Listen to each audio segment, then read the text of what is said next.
He raises his gun. There is nothing but insanity in his eyes. Brett can't believe it. This might be it.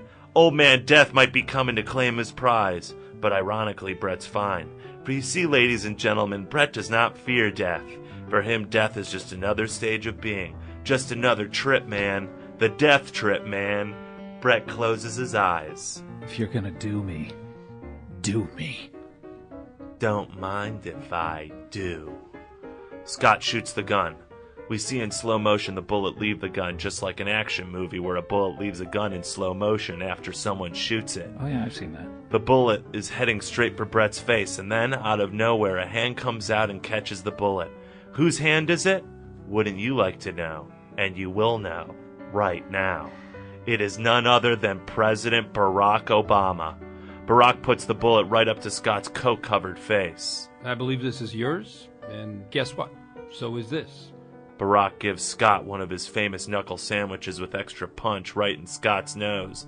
Blood flies all over Patton Oswalt and Tom Lennon's stunned, yet happy faces. Mr. President. Gelmania, how's Trix? And I don't mean the cereal. Trix, the cereal, isn't good for you. It has too much sugar and contributes to the obesity epidemic currently ravaging this great nation of ours. No, Brett, I'm talking about your tricks, your artistic tricks.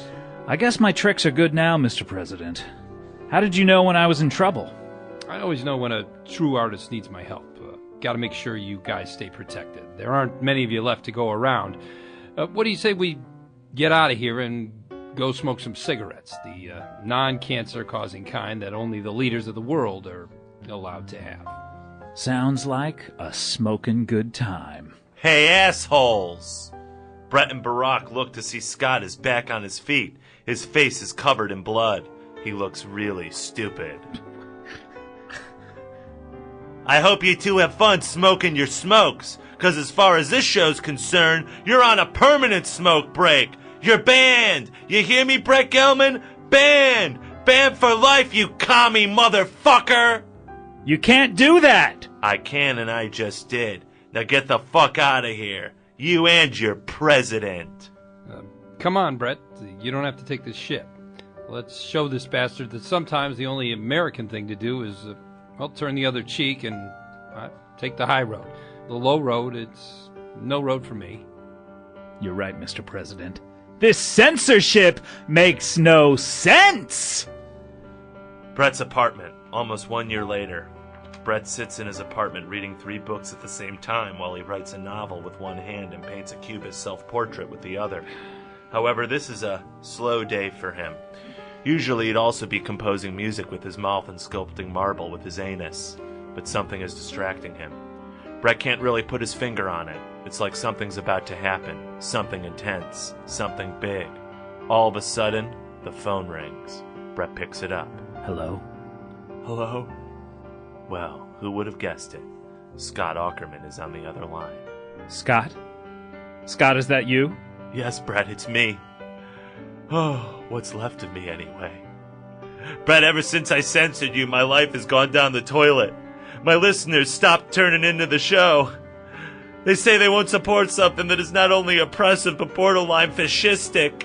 They drew a Hitler mustache on my dog's face. I have protesters outside the studio in my house, day and night, with picket signs that read "Scott hates artist, artist hater," and "Scott Auker not a man." I can't get a job to save my life. You know what I've started to do to make money? I drink Old Man Millionaire cum. Oh, come. You know what that tastes like, Brett? It tastes like how a hospital smells, Brett. Please, you gotta help me. Please, I'm begging you, Brett. I don't know, Scott. You censored me pretty bad, not that it affected my life negatively. I have more happiness and success than I've ever had, but still, censorship? That's a ship I have no interest in sailing on. Trust me, you can say whatever you want. Doesn't matter how vulgar and filthy, anything. It's not about being vulgar, Scott. It's about waking people up. Whatever you say, just please, I'll pay you $10,000. I don't want your money, Scott. Good, because I don't have it.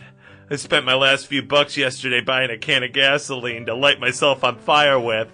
It's not about the money for me. You know what it's about? It's about communicating to people that they need to start communicating to people.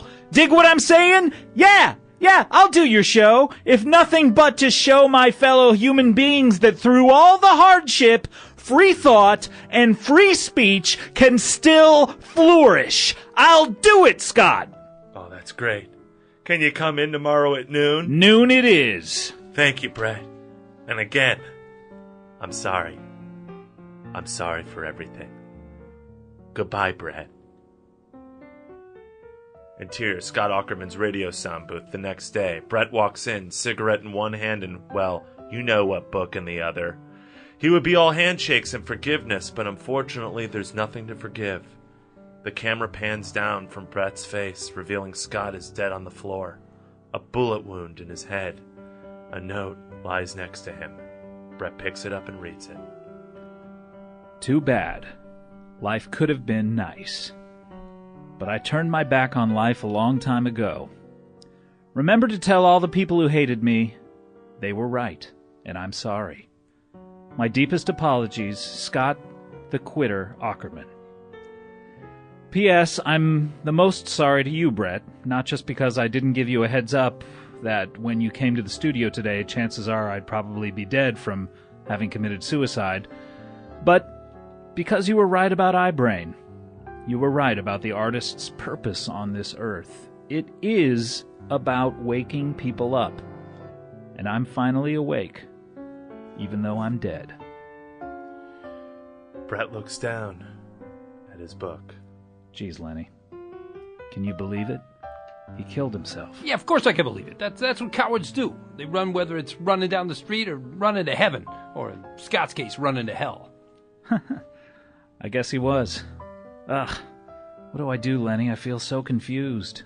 Do what you always do, Brett. Do what you always do.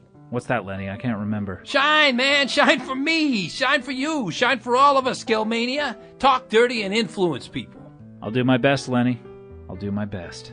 Fortunately for us, Brett, that's all you can do. That's all you can do. Brett sits down at the mic. He starts to talk into it. The lights fade on him as he speaks from his heart, his brain, and his soul. Fade to black.